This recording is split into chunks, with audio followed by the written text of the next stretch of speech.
Shalom, shalom, boa tarde. Hoje nós estamos no dia 22 do mês de junho do ano de 2022. É o calendário gregoriano. Pelo nosso calendário judaico, estamos hoje no dia 23 do mês de Sivan, do ano 5782. Estamos aí com 289 dias transcorridos do nosso calendário judaico. E nós estamos hoje no quarto dia da semana, a quarta-feira, e portanto nós estamos no quarto dia para o Shabat. E dentro da nossa paraxá semanal, nós estamos na nossa quarta aliá, a nossa quarta leitura da nossa paraxá da semana, ok? Estamos aí diante da nossa paraxá semanal, Shelach Lecha, né? Vai, envie por ti mesmo, né? Onde nós vimos aí no princípio da nossa paraxá, em que o Eterno deu a resposta para Moshe, depois que ele questionou Moshe se ele deveria ou não enviar, melhor dizendo, os espias para, né, inspecionar a terra prometida, que já estava garantida para o povo judeu.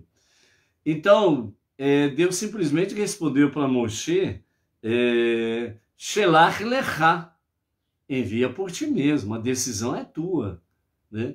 Deus não tem dúvidas. Moshe estava com dúvidas, será? Por que ele tinha que enviar os espias? Vimos aí uma das respostas de Rashi, onde ele fala que ele achou que seria um estímulo, né, para que o povo pudesse dedicar melhor realmente a tomar posse da terra, as coisas do Eterno, né? Mas, por outro lado, nós temos aí exatamente a questão, a partir do momento que ele foi consultar o Eterno, é porque pairava uma certa dúvida no ar, não é verdade? Então, hoje, o nosso Rebbe Menachem Mendel, ele traz na sua palavra final da nossa aliá de hoje, duvidar das dúvidas. Já pensou um negócio desse? Duvidar das dúvidas é um negócio interessante esse daí, né?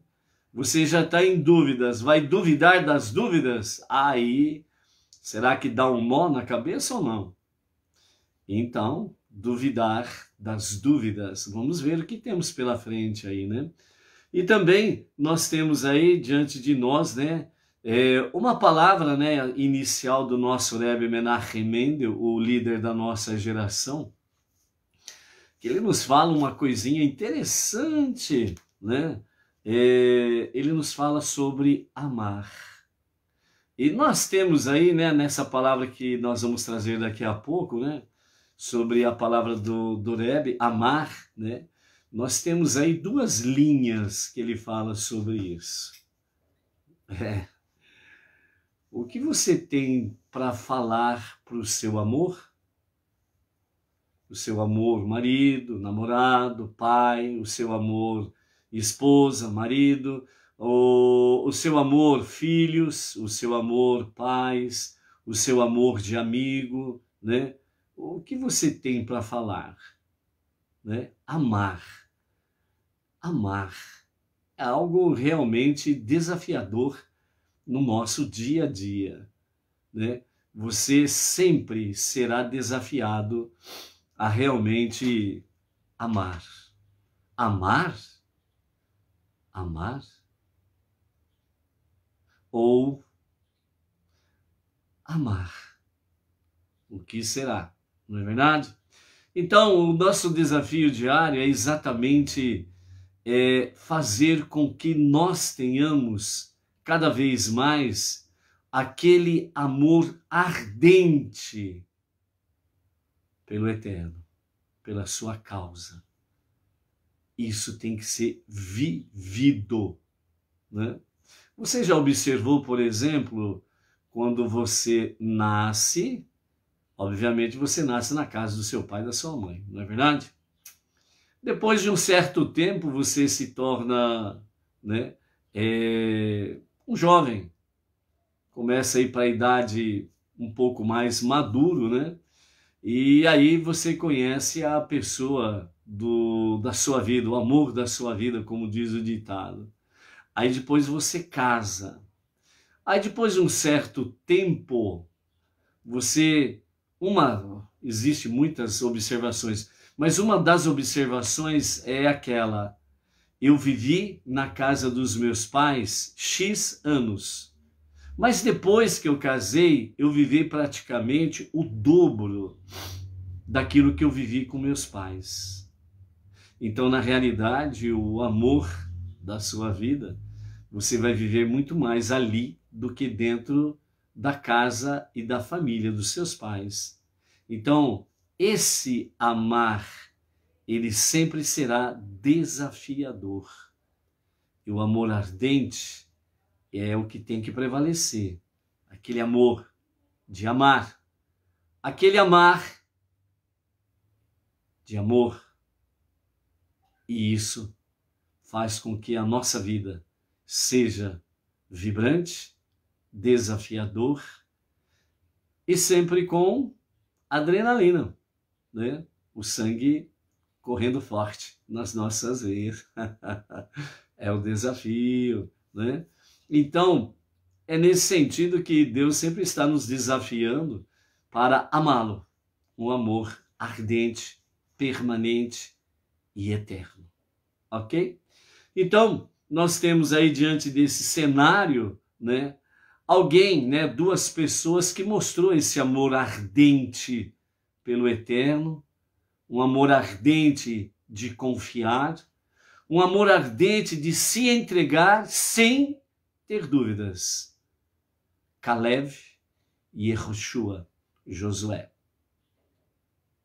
Mesmo diante do perigo de serem apedrejados, eles não deixaram, de qualquer forma, não permitiram com que a oposição viesse diminuir esta chama ardente de amor pelo Eterno, pela sua palavra, pelas suas promessas, e viveram intensamente. Sim, são os nossos desafios. E por isso, Yehoshua e Caleb, eles tiveram o privilégio de serem separados pelo Eterno para poder entrar na terra prometida, junto com as suas famílias, juntamente, de cabeça erguida, na certeza de que a decisão que tomaram foi a mais acertada, apesar das dificuldades, apesar da oposição e mesmo também apesar do perigo de morte. Mas o amor verdadeiro prevaleceu. Então, dentro desse aspecto, amados, podemos assim dizer, né, como diz os nossos mestres, né, Levítico, né, 19:18, né, que fala: ame o teu próximo como a ti mesmo. Essa é a essência da Torá, o resto é comentário, né? Então, é isso que o Eterno realmente espera de cada um de nós, vivermos intensamente esse amor para com Ele, ok? Então, hoje nós estamos na nossa quarto dia da semana, na nossa quarta leitura da nossa Parashá semanal, né? Então vamos enviar primeiramente o nosso Shalom, né, como de costume, para o pessoal aí dos grupos, né, pelo Facebook, Zap, né, por aqueles que sempre estão conectados também, né, no YouTube, né? Novamente aí nós pedimos, né, encarecidamente aos amados, né, que realmente, né, o link, né, do YouTube, né, possam aí curtir, compartilhar, né, para que o YouTube caia do cavalo, né, achando que estamos fazendo um mau trabalho, porque caiu bem, né, as visualizações, etc e tal. Então, vou mostrar para eles que não é bem assim do jeito que eles pensam, não é verdade? Então, conto com vocês, né? Como dizem os que entendem desse negócio aí, eu não entendo nada disso daí, mas dizem que quando você clica lá no YouTube, lá no vídeo, né? e pelo menos 30 segundos você assistindo já é considerado já algo bom para eles, né? Para os analistas, né? Então, não deixe de fazê-lo depois, né? Das 17 horas, quando tivermos já o link aí já compartilhado, né? De curtir esses 30 segundos aí. Baruch Hashem. Ok. Felipe Costa Oliveira, é de Manaus, Amazonas. Acertei agora, né, Felipe Costa? Né? Então, é isso daí. Anotei, repeti algumas vezes para não esquecer, tá bom, Felipe? Então, Felipe Costa e família, e aqueles que estão contigo, Manaus, Amazonas, né? O nosso shalom aí. Vamos falar aqui.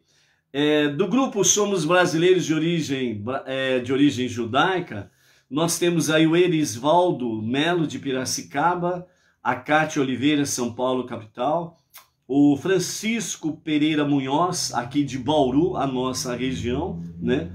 Francisco Pereira Munhoz, o Heleno Verichia, de Uberaba, Minas Gerais, Joyce Paulichen, Piraquara,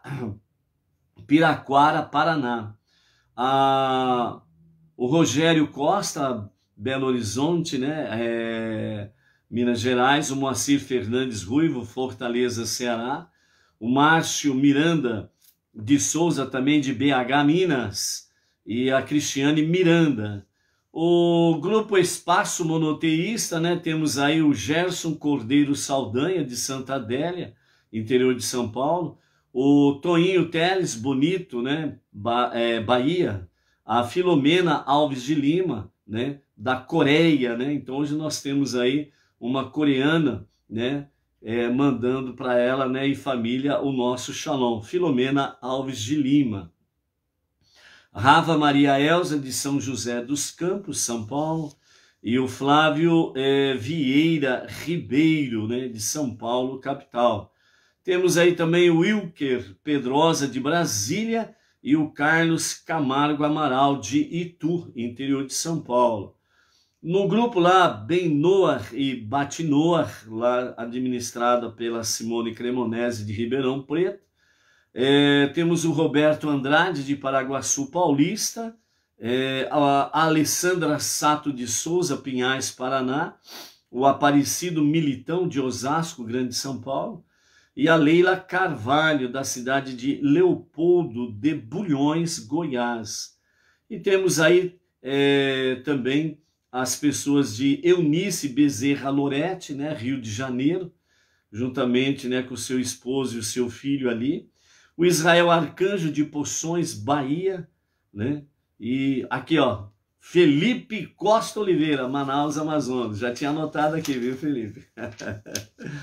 Né? Temos aí a Fabiana e o Altair, né? Este casal de Poços de Caldas, Minas Gerais. Também o casal José Carlos e Maria das Graças Silva Lima, de Boa Vista, Roraima. William Rain, de Salvador, Bahia. Arlene Ramon, de Florianópolis, Santa Catarina. E a Sandra Oliveira, né, do Rio de Janeiro, né, lá do grupo Guia Benei Noar, Luz para as Nações. O Luiz Begotti, de Benevides, Pará. A Miriam Barros, Brasília. O Gedálias Eduardo Gomes Breves, da cidade Breves, Pará. O Jailson Rabelo. A Sandra Souza, de Palmares, Pernambuco. A Neiva Oliveira, Campo Grande, Mato Grosso do Sul.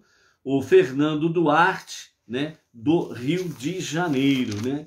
E amanhã vamos fazer aí menção, né, a outros grupos, né, que estão sempre aí recepcionando a tarde com a Torá, ok? Então, temos aí o Danilo da Silva. Põe o nome da cidade para nós, Danilo, gentileza, para a gente falar a cidade sua aí. Temos aí a Malu, de São Sebastião, né? Distrito Federal. Temos também a Maria Luísa Freitas, lá de Palmas, Tocantins. O casal também, né? A Edilane Minorello e o Claudemir de Jesus Silva, aqui de Bauru, a nossa região, Baruch Hashem.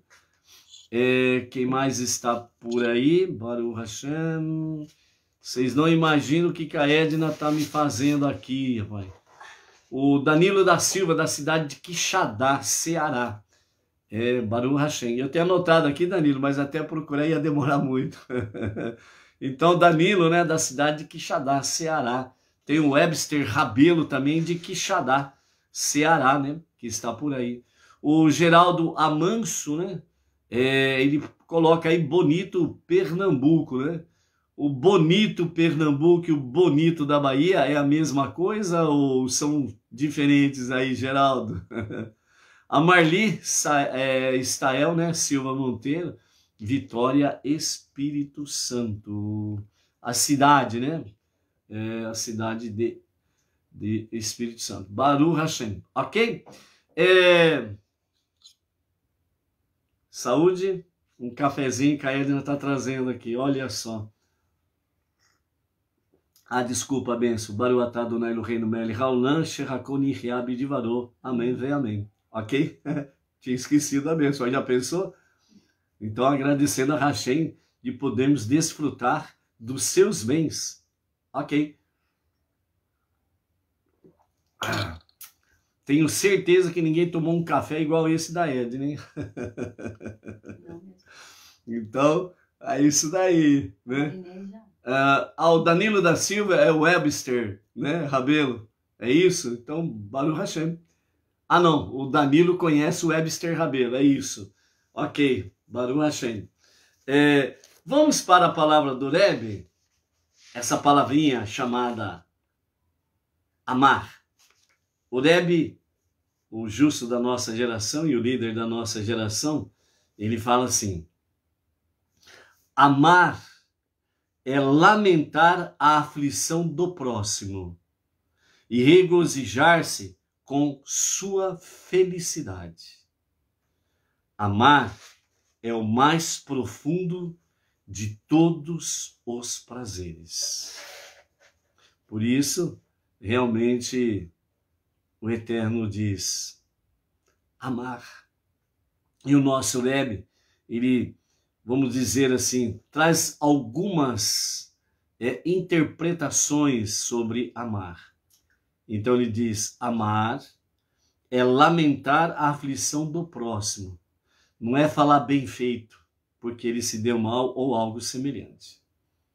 Não é ficar naquela torcida, né, para que o fulano não consiga o seu objetivo.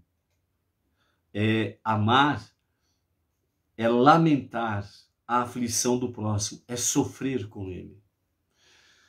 E regozijar-se com a sua felicidade, com a sua vitória, suas conquistas. É você se alegrar com ele. Amar é o mais profundo de todos os prazeres que Deus concedeu ao ser humano. Então, qual é o nível do amar que está em cada um de nós? Analise. Amanhã, o nosso Rebbe, ele vai falar sobre amor profundo. Aí amanhã nós vamos ver alguma coisa a mais. Ok? Então, amar é se alegrar com as vitórias, conquistas, com o bem-estar, com o seu shalom do próximo. Amar é também sentir a tristeza e a angústia do próximo. O amar é o mais profundo de todos os prazeres. Feliz é quem ama e que sabe amar. Ok? Então é isso daí. Baruch Hashem. Cibele Ludmila, lá de Lisboa, Portugal. Shalom, shalom, Cibele. Então a nossa quarta leitura está hoje no capítulo 14 do livro de Números, do verso 26 até o capítulo 15 e o verso 7. Então hoje nós temos aí essa continuidade exatamente sobre o decreto, né, dos 40 anos de peregrinação, perambulando pelo deserto, né? Caleb e Yehoshua, né, estão livres desta penalidade, ok? Porque tiveram um amor ardente por Deus e pela sua causa, né? Depois vamos ver aí a morte dos espiões. Aí, mal acabou um problema, vem um segundo problema, a segunda rebelião, imediatamente seguida da outra, ok? E depois nós encerraremos o capítulo 14, e aí nós vamos adentrar no capítulo 15, né? Onde nós vamos começar aí, sobre as questões das oferendas, as libações de vinho, Shabat, Halá, os pães especiais do Shabat, né? E nós estaremos comentando então a partir de amanhã, o 5º dia da semana, até o 7º dia da semana, a respeito dessas questões e também sobre as demais oferendas, né? Levada ao Mishkan e ao Beit HaMikdash, ok? Então, capítulo 14, a partir do verso 26, nós temos aí, Deus falou a Moshe e Arão dizendo: por quanto tempo mais eu suportarei essa congregação perversa de espiões que provocam o povo judeu contra mim? Eu escutei as queixas dos filhos de Israel, a quem eles provocaram contra mim já várias vezes. Diga a eles, como eu vivo, diz Deus, eu juro que eu não farei a vocês nada diferente do que vocês falaram em meus ouvidos. Preste atenção naquilo que Deus está falando com Moshe e Arão. Preste atenção, ligue as anteninhas, ligue o GPS e preste atenção no que Deus está dizendo. Repetindo. Diga a eles, como eu vivo, diz Deus, eu juro, eu não farei a vocês nada diferente do que vocês falaram aos meus ouvidos, diz o Eterno. Se ao menos nós tivéssemos, eles disseram, vocês disseram, né? Deus falando com Moshe, aliás, Deus falando através de Moshe e Arão para essa congregação rebelde, os 10 espias e aqueles que se somaram a eles.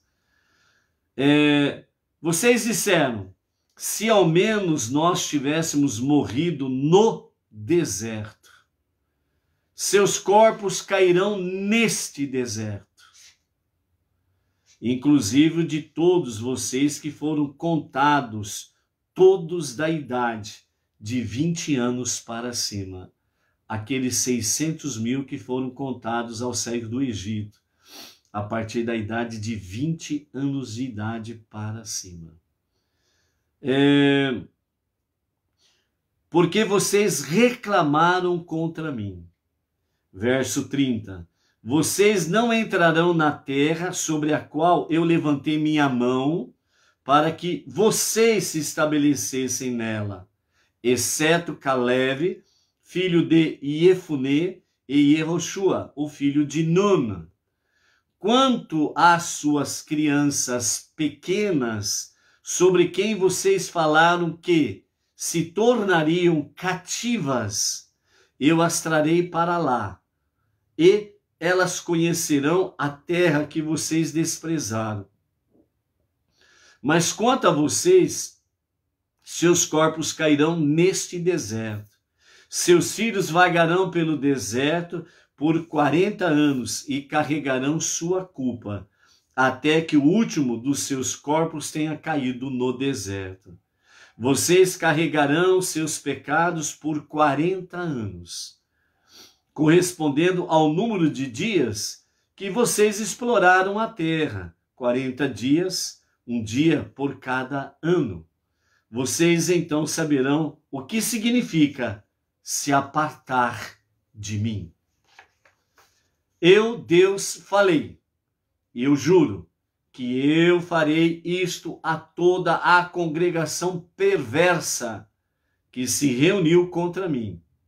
Eles encontrarão seu destino neste deserto, e eles morrerão ali. Então aqui nós estamos do verso 26 ao verso 35. E vamos aos comentários desses versículos aqui, para que nós possamos estar conectados. Lembra qual é a palavra-chave daquilo que nós lemos até aqui? Disse Deus: eu não farei nada diferente do que vocês falaram aos meus ouvidos. Você pensa que Deus não escuta os teus pensamentos? Ele escuta. Mas enquanto ele está nos teus pensamentos, está lá guardado.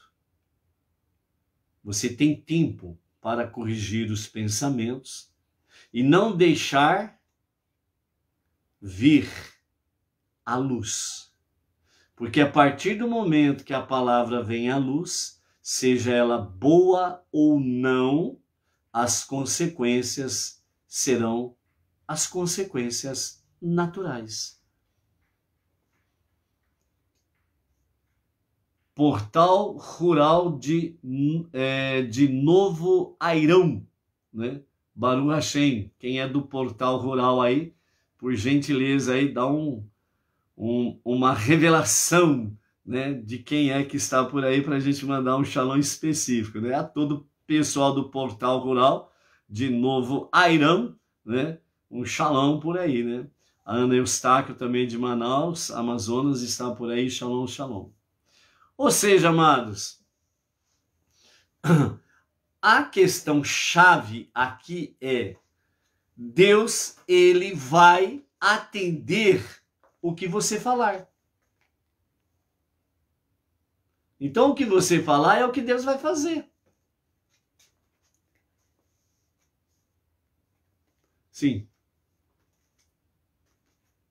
Então, o povo falou, os espias, os 10 espias, falaram estas questões e o povo foi atrás deles. Quem dera que nós morrêssemos no deserto. Deus falou, então vocês vão morrer no deserto. Ah, quem der, Deus nos trouxe aqui e os nossos filhos serão cativos. Deus respondeu o desejo deles. Primeiramente, Deus leva os filhos para tomar posse da terra, estar presente na terra e estarem ali de fato, né, na posse da terra. Mas depois eles serão cativos, depois eles serão reféns, serão escravos posteriormente. Então, Deus disse, não farei nada absolutamente diferente do que vocês disseram. Então, a grande lição que fica para nós aqui é, de fato, que nós precisamos tomar cuidado naquilo que falamos. A nossa palavra tem poder e Deus, ele atende a palavra que falamos. Por isso, somos orientados pelos sábios que a nossa palavra seja uma palavra positiva, seja uma palavra boa, uma palavra de shalom, palavras que exaltem o nosso Deus, palavras lançadas de bênçãos para o nosso próximo. Porque quando você abençoa o seu próximo, você é abençoado pelo Eterno. Então as palavras foram a resposta, receberam a resposta de Deus. Vocês disseram, seria melhor morrermos no deserto. E Deus disse, vocês morrerão no deserto. E segundo os nossos sábios, através do Talmud e da Mishnah, eles contam que, a partir desse momento em que o povo voltou próximo ao Mar Vermelho, todas as noites, segundo os nossos sábios, todas as noites, estes 600 mil, contados a partir dos 20 anos de idade, quando chegava a noite para dormir, todos eles cavavam a sua própria cova e dormiam dentro da própria cova. Quando surgia o novo dia, quem se levantava, sacudia a poeira, vamos seguir em frente. Quem não levantava, a terra cobria os seus corpos e ali eles ficavam. Então, durante os 40 anos, esses homens viveram realmente aprendendo o que significa se apartar de Deus. Então a Mishnah fala, e os nossos sábios trazem realmente ao conhecimento nosso para essa questão. Todas as noites, durante 40 anos, esses 600 mil iam fazendo exatamente isso. Toda noite, faziam a sua cova, deitavam ali. Surgiu um novo dia, quem levantou, levantou, sacode a poeira, vamos em frente. Quem não levantou, joga a terra por cima e vamos em frente. Então imaginem como que eles estavam aprendendo na real o que é apartar-se de Deus. Então apartar-se de Deus significa morrer todos os momentos, todos os dias. Entendeu? Então, amados, a vigilância na palavra ou nas palavras é algo que nós não podemos deixar de vigiar. Nós precisamos estar numa eterna vigilância. Você pensa, você vê que não tem fundamento de Torá, então deixa aquilo morrer no seu pensamento. Não dê a luz a isso. Sendo coisas negativas e semelhantes a isto. Palavras destrutivas. Não permita que venha a luz. Você sempre será o grande beneficiado nessa história aí. Ok? Gerson Cordeiro Saldanha, né? De Santa Adélia, Baruch Hashem.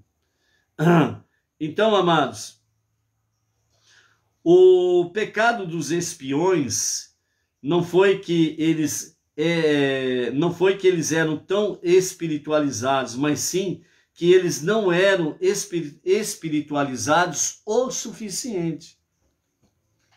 Eles tinham uma grande elevação espiritual, mas eles não estavam elevados o suficiente. E em vez de trabalharem nisso, alimentar e fortalecer isto, para que pudesse chegar ao nível desejado por Deus, e não cairiam, obviamente, nesse pecado, como Caleb e Yehoshua não caíram, porque eles completaram o ciclo da espiritualidade, para não dar à luz palavras destrutivas, né? Então, envolver-se com o mundo físico e permanecer espiritualmente conectado demanda um nível mais elevado de ligação com Deus. Ou seja, segundo os nossos mestres, falam que os 10 espias, eles fizeram a coisa consciente. Por quê? Porque eles não queriam deixar o deserto para entrar na terra prometida, onde eles deveriam trabalhar para ter o seu sustento diário. Então os 10 espias, eles viram, né, durante até aquele momento no deserto, que Deus fazia tudo por eles. Então eles tinham sede, a água brotava. Tinha fome, comida vinha. Tinha vontade de comer pão, vinha o maná. Então, eles se ocupavam muito mais em ficar realmente conectados com o estudo para com Hashem, o estudo da Torá, né? E não precisavam trabalhar. E quando eles viram que teriam que tomar posse da terra prometida e teriam que se envolver fisicamente e materialmente falando, no mundo físico, no mundo material, então eles viram que teriam que gastar mais tempo realmente com as questões seculares do mundo e não mais só com o estudo da Torá. Então, eles vieram com esse relatório justamente com essa questão, para continuar no deserto e não entrar na terra prometida. Então, esta análise e conclusão que eles chegaram foi exatamente o tanto que faltava, espiritualmente falando, para eles completarem a espiritualidade, para compreenderem que, para este mundo ser transformado na moradia de Deus, nós precisamos e devemos nos envolvermos com a nossa vida secular, com todas as suas questões materiais e físicas, mas sem perder a espiritualidade. Então, esse ponto que faltava para eles fez com que eles caíssem nesse pecado. E automaticamente, com isso, realmente, a punição, ela veio. E nesse aspecto aqui, os nossos mestres falam que quando a geração mostrou que lhes faltava este nível de dedicação, foi-lhes dado mais 40 anos de serviço divino irrestrito, possibilitando-lhes atingir o nível no qual estariam prontos para se engajar no mundo, né? Então, engajar no mundo. Ou seja, como eles mostraram que estavam incompletos, então Deus disse, dê meia volta e retornem ao Mar Vermelho. Volte lá. E aí foram 40 anos, realmente, de estudos, de aprendizados, né? Mesmo com as imperfeições do povo e as suas rebeldias. Mas a intensidade dos estudos fez com que no momento adequado o povo estava pronto para poder passar o rio Iarden, o rio Jordão, e tomar posse da terra prometida. Porque eles levaram mais 40 anos para aprender ainda o que faltava, para poder envolver-se nessas questões aí, ok? Então, a vontade de Deus, o propósito da criação é que cada um não se isole do mundo, mas se engaje nele, permanecendo ao mesmo tempo afastado de suas influências negativas. E assim Deus respondeu, mesmo que apenas um pouco de Torá entre em suas bocas, que assim seja. Cada um não pode se isolar, ele deve fazer uma morada para Deus neste mundo físico. Então, o isolar-se é exatamente fazer igual os 10 espias. Não estar unido em comunidade, não estar unido, para nós especificamente falando como Benei Noach, né? Não estarmos envolvidos em nossas comunidades, comunidade local, de bairro, comunidade da cidade, comunidade regional, né? Comunidade nacional, comunidade internacional. Somos um organismo, nós precisamos realmente rever os nossos pensamentos, nós precisamos rever os nossos conceitos dentro desse aspecto, nós precisamos de mudança de mentalidade. E não mais aquela mentalidade de goi, né, de gentil, de idólatra lá de trás. Nós precisamos ter uma mudança de mentalidade para estarmos andando ombro a ombro com o nosso irmão judeu. Por isso, nós não judeus, né, temos um estilo de vida judaica, uma fé monoteísta com fundamento judaico e orientação rabínica. E essa mudança de mentalidade é importante Como diz o profeta, bem-aventurado, feliz é aquele cuja mente está firmada no eterno. Então nós não podemos servir o eterno à semelhança dos 10 espias e aqueles que se somaram com eles, né? Ai, que saudades do Egito. Ai, que saudades dos pepinos do Egito. Ai, que saudades da escravidão do Egito. E querer, né, dar uma de caranguejo, né? Voltar atrás. Então é necessário e é importante, de fato, essa mudança aí dentro do aspecto do mudança de pensamento, mudança de mentalidade, né? Ainda no capítulo 14, versos 36 a 38, nós temos aí a morte dos espiões, onde diz que os homens que Moshe enviou para explorar a terra não puderam ser salvos por suas preces, porque eles retornaram e induziram a congregação inteira a reclamar contra Deus e contra eles, Moshe e Arão, ao fazer um relato sobre a terra que se constituiu em uma rebelião contra Moshe.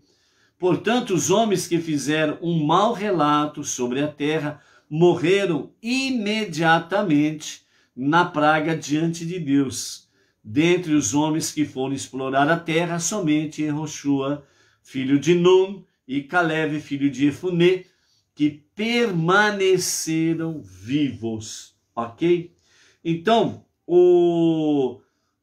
nós temos aqui o pensamento da Mishnah, que nos fala o pensamento do Rabi Akiva e do Rabi Eliezer, né? E nós temos um pensamento do Zohar, o livro do esplendor, do Baal Shem Tov, né? Então vamos ver o que temos aqui e também a aparente contradição entre a Mishnah e o Zohar. Então a Mishnah, o Rabi Akiva, ele declarou que os espiões não terão parte no mundo vindouro. Então o Rabi Akiva, ele foi bem categórico nesse aspecto aí, né? Baseado na aparente repetição do versículo 35, onde o versículo 35 diz: eu, Deus, falei, eu juro que eu farei isto a toda a congregação perversa, os 10 espias, que se reuniu contra mim. Eles encontrarão seu fim nesse deserto e eles morrerão ali.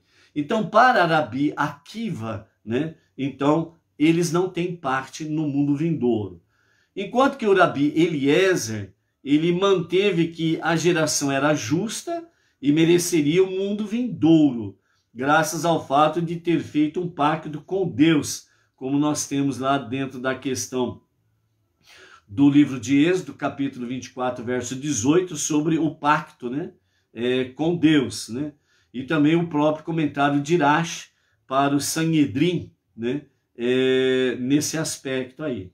Então, em relação aos espiões em si, a Mishnah parece declarar de forma inequívoca que os espiões não têm uma porção no mundo vindouro.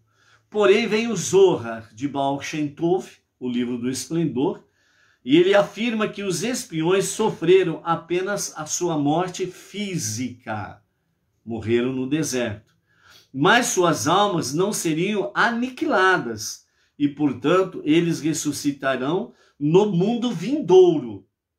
Então, assim, à primeira vista, né, temos aí a Mishnah e o Zohar, que aparentemente tem uma discordância com referência, melhor dizendo, aos espiões, se merecem ou não o mundo vindouro. Então, tem essas duas linhas aí. Aí você pergunta, qual está certa? Aguarde os dias de Mashiach para a redenção final e adentre junto com Mashiach no Olam Rabá. Aí nós vamos ver se os 10 espias estarão tendo parte ou não no mundo vindouro. São duas linhas, então não tem como falar que um está certo e o outro está errado, ok? Então são duas visões, duas interpretações baseadas dentro da própria Torá, né? E tudo isso daí é exatamente uma das finalidades para nós termos isso em mente é o quê? O quanto que nós precisamos ser zelosos com o poder da fala. Essa questão é que nós temos que tomar cuidado, ok? Então, é isso daí. Aí o Si Reginato lá de, oh meu Deus, Bahia, né? Porto Seguro, Porto Seguro, Bahia, Barunaxem, o Si Reginato, ok? Então, amados, a grande lição fica para nós. Não adianta você ficar querendo bater boca, por assim dizer, tem parte e não tem parte. Eu acho que tem, eu acho que não tem. Não adianta ficar batendo boca com isso. É para nós termos o conhecimento de duas linhas de pensamento. Ponto. Agora, qual que é a lição para nós? Nós precisamos ser vigilantes naquilo que nós damos à luz através da palavra. É isso que é importante nós estarmos focados aí, ok? Então, segundo ao pensamento racídico, fala que o único erro dos espiões foi que, até nós alcançarmos esta época, é necessária, a época dos dias de Mashiach, a era messiânica, né? O único erro deles foi que, até nós alcançarmos esta época, é necessário que o povo judeu participe do mundo físico e material. Se eles não tivessem participado do mundo entre as nações, hoje nós não estaríamos no monoteísmo com fundamento judaico e orientação rabínica. Nós estaríamos aí que nem barata tonta, andando para lá e para cá sem saber de onde viemos e para onde vamos. Entendeu? Então, pois deste modo, nós traremos à tona a resiliência da alma, provando sem sombra de dúvidas que ela pode se manter leal a Deus a despeito das adversidades deste mundo aqui, né? Então, as adversidades do mundo são reais.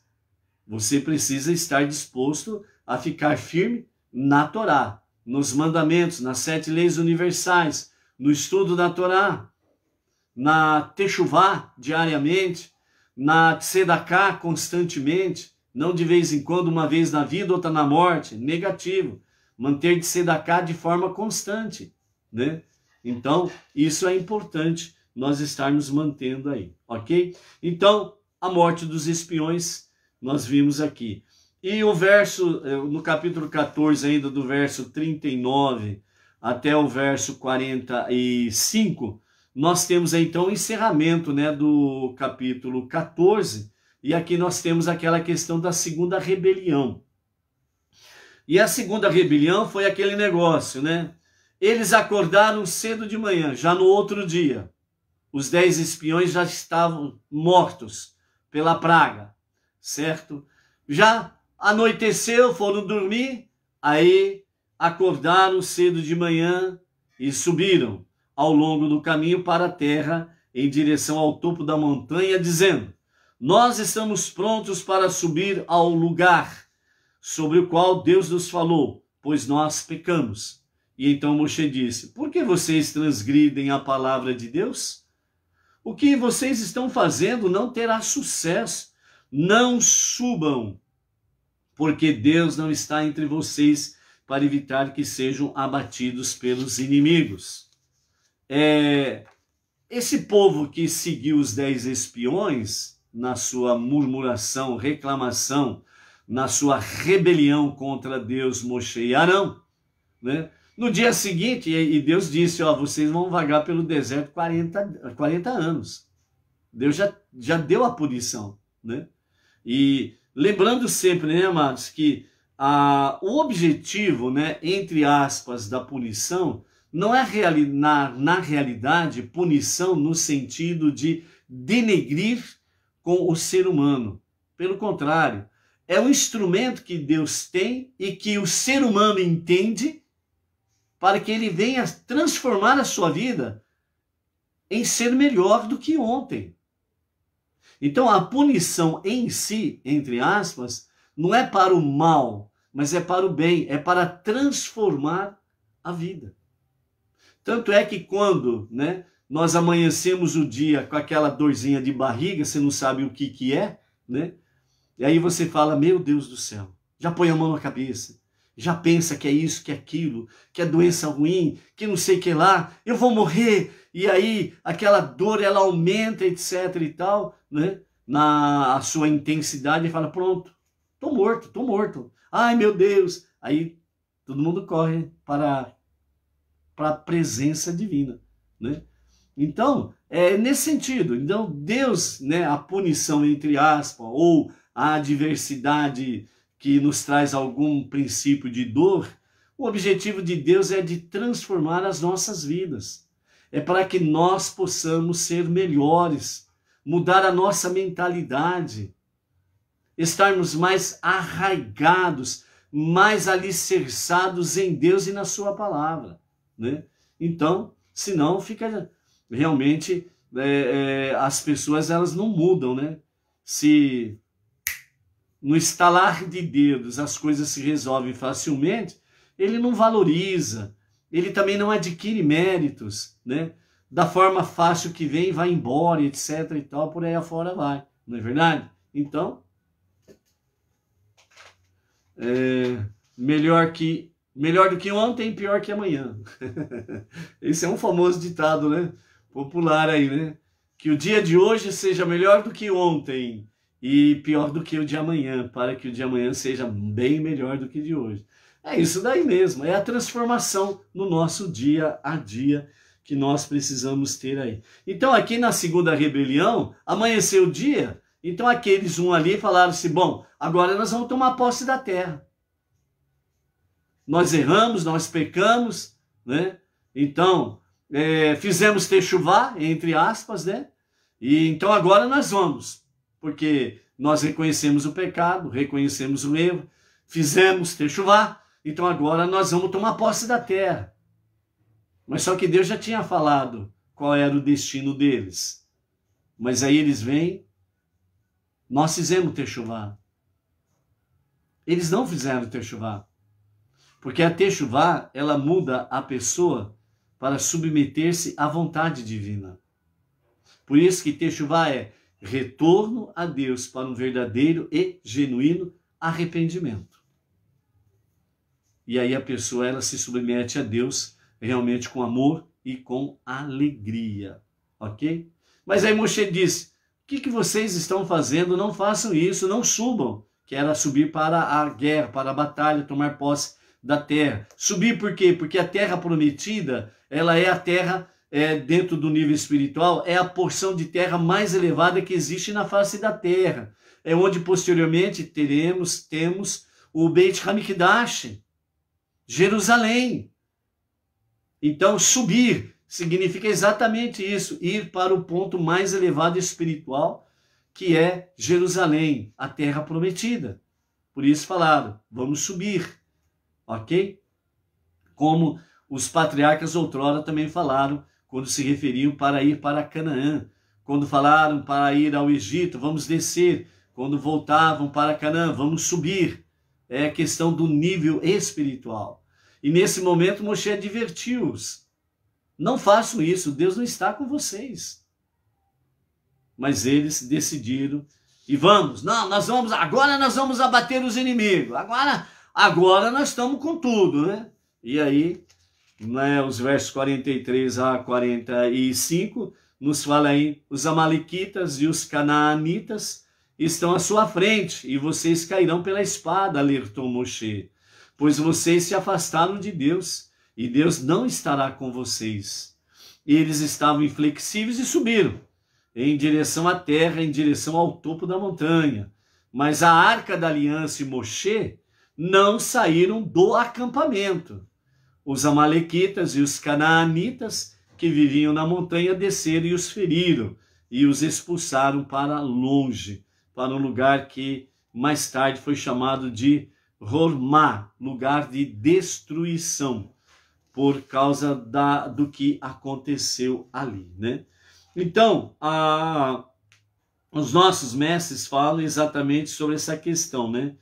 Moshe simplesmente disse para eles, vocês não terão sucesso, porque Deus não está com vocês e nem a arca da aliança estará com vocês.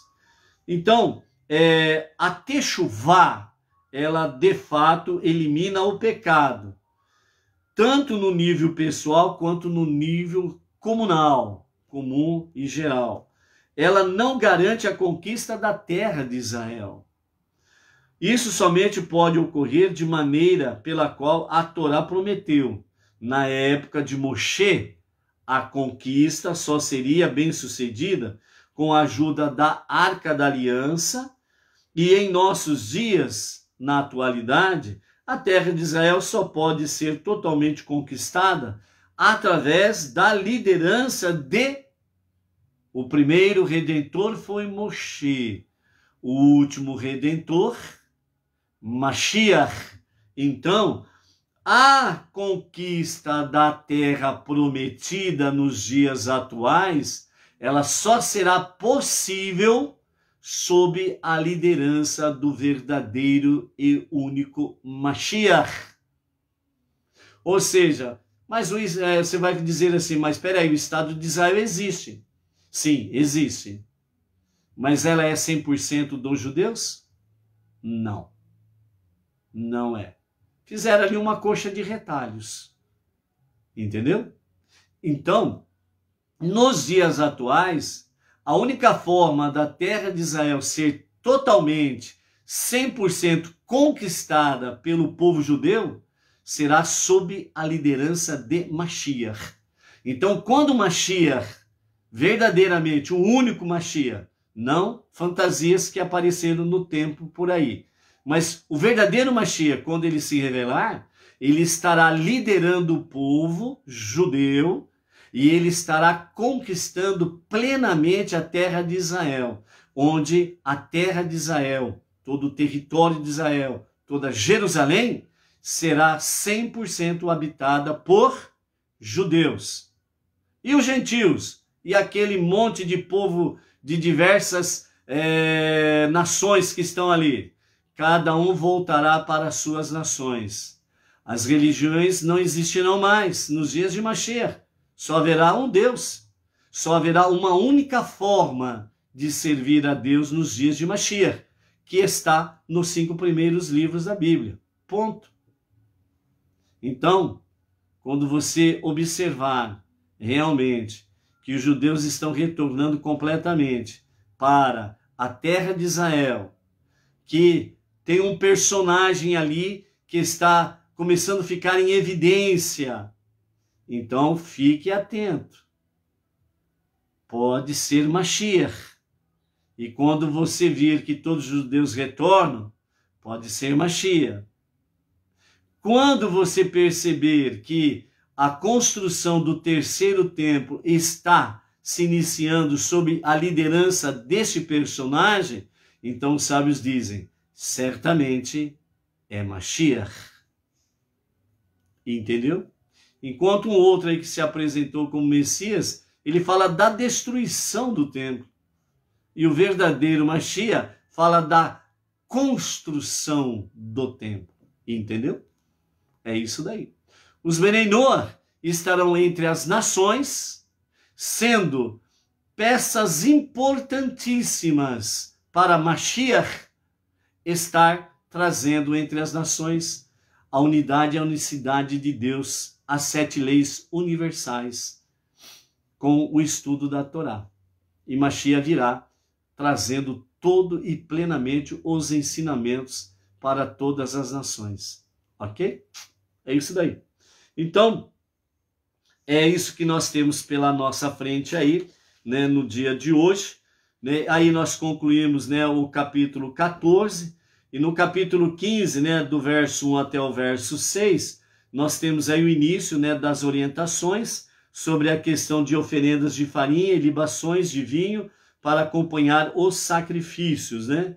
Então aí nós vamos ver, principalmente a partir de amanhã, já entrando dentro dessa esfera aí. Então, do capítulo 15, do verso 1 ao 6, que completa a nossa aliada de hoje, já é aquela transição desse ambiente tenso de rebeliões para adentrarmos exatamente dentro de um ambiente mais leve, mais suave, que é exatamente o quê? As oferendas para Deus, né?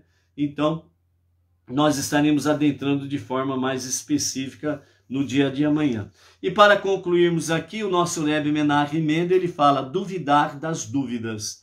Ele diz assim: no começo o povo se recusou em seguir viagem até a terra de Israel, porque acreditava que a conquista seria impossível, mesmo com a ajuda de Deus. Então essa foi aquela rebelião junto com os 10 espiões. Nem com Deus seria possível conquistar a terra prometida. Então o que foi que causou o repentino abandono do seu ceticismo inicial? Afinal de contas, Moshe não lhes mostrou nenhum novo milagre, e nem Deus apareceu com alguma exibição com referência ao seu poder celestial.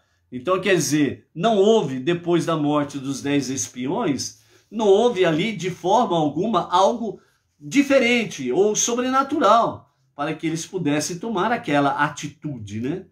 Então, os nossos sábios afirmam que todos os judeus que acreditam em Deus, isso é algo inerente a cada um deles. Portanto, mesmo quando expressam o seu ceticismo, no fundo de seus corações e mentes, os judeus acreditavam em Deus. Sua crença se encontrava apenas temporariamente obscurecida pelas suas emoções. Então, é por isso que, tão logo Deus os repreendeu mexendo com suas emoções e os informou sobre as severas consequências do seu lapso temporário de confiança em Deus, a sua fé, que é inerente, foi despertada e veio à tona de forma imediata, mas não com a devida orientação para se seguir. O mesmo vale para muitas das dúvidas que costumam nos afligir, que resultam em geral em uma perspectiva de vida materialista demais. No fundo de nossos corações, nós cremos realmente em Deus. Por isso, a forma de superarmos nossas dúvidas não é tentar respondê-las diretamente, mas a melhor forma de nós superarmos nossas dúvidas, diz o nosso Rebbe Menachem Mendel, é despertar a fé pura adormecida no nosso interior. Ou seja, de forma bem simples, objetiva, né? Nós somos desafiados diariamente a duvidarmos de Deus. E esse desafio que nós temos no nosso dia a dia, então o Rebbe diz, a melhor forma de nós podermos vencer, né, é duvidar das dúvidas. Não valorize as dúvidas. Não dê importância às dúvidas. Nas dúvidas, põe mais dúvida ainda. Duvide delas. É isso que o Rebbe está dizendo. Epa, essa dúvida aí está correta? Eu estou pensando corretamente essa dúvida aí que veio à minha mente nesse momento? Será que essa dúvida realmente tem procedimento? É duvidar da dúvida. E é por isso que o Rebbe diz, desperte a sua fé pura, adormecida no seu interior. Ou seja, já na segunda forma de agir, né? Você colocou dúvida sobre a dúvida. Então agora, o passo seguinte, imediatamente, não é fazer iguais àqueles que seguiram os 10 espiões. Sem uma orientação divina, sem orientação de Moshe, a liderança, né? Tomaram a decisão por si mesmo. Não, nós vamos tomar posse da terra. Mas Deus falou que não era agora mais. Nós vamos ter que vagar 40 anos. Não é o momento. Não, agora nós vamos. Que é isso? Para aí. Não, nós confiamos em Deus. Nós sabemos quem é Deus. A terra é prometida, é a terra para nós. Então, a verdadeira Teshuvá, ela leva a cada um de nós a uma mudança de comportamento, uma mudança de mentalidade. E então nós precisamos despertar no nosso interior a nossa fé pura, adormecida lá dentro. Ou seja, peraí, se Deus disse que não é o momento, então por que eu vou querer enfrentar o perigo agora? Então a busca é para fortalecer essa fé adormecida no nosso interior. De que forma? alimentando-nos com a palavra divina, alimentando-nos com os salmos, que são excelentes para fortalecer a nossa fé. E então, as nossas decisões, elas serão fundamentadas na vontade divina e nós vamos agir de forma correta. Então, por isso, duvidar da dúvida é um bom prato para você não cair nas armadilhas das emoções sem sabedoria. Porque nós precisamos usar de sabedoria, intelecto, mente e das nossas emoções, o nosso coração. Não podemos separar uma coisa da outra. Então, por isso, alimente-se, fortalece o teu intelecto, o teu coração, no amor ardente por Deus e a sua vontade. E, conclusão, seja feliz, muito feliz.